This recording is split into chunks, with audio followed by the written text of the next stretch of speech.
Good evening, and we begin tonight with the deadly hurricane on the move, a Category 4, winds reaching 140 miles an hour.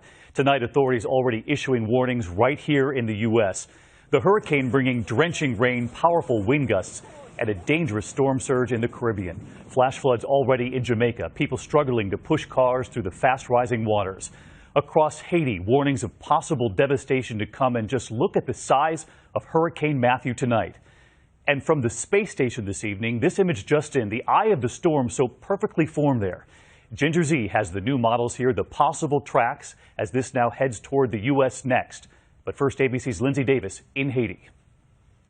Tonight, Hurricane Matthew already deadly and closing in on Haiti. The wind just started to pick up. The rain's getting harder.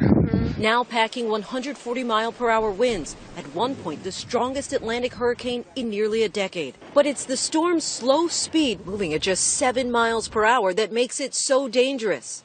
We made our way into Haiti today from the neighboring Dominican Republic. The outer bands are already starting to bring heavy rain, and the worst of the storm is still hours away. Parts of the island could see more than 3 feet of rain, potentially triggering deadly mudslides. Making matters worse, 6 years after the disastrous earthquake of 2010 that left more than 200,000 people dead, more than 50,000 people here are still living in makeshift shelters. As we know, we're not really prepared for this type of hurricane, but we're doing the best that we can. And at this orphanage outside of Port-au-Prince, they've boarded up the windows and moved their more than 60 children to the second floor. The storm has already killed at least 4 across the region. In Cuba, the U.S. military has already evacuated 700 military family members from Guantanamo Bay. This man warns residents to evacuate.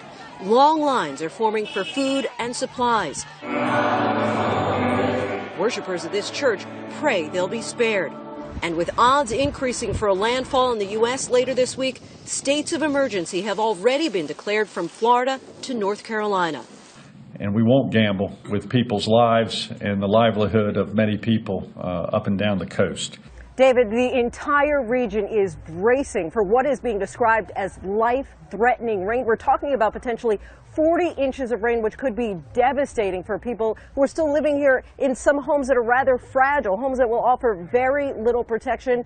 It's going to be a long 24 hours ahead, David. All right, Lindsay, you and the team stay safe tonight in the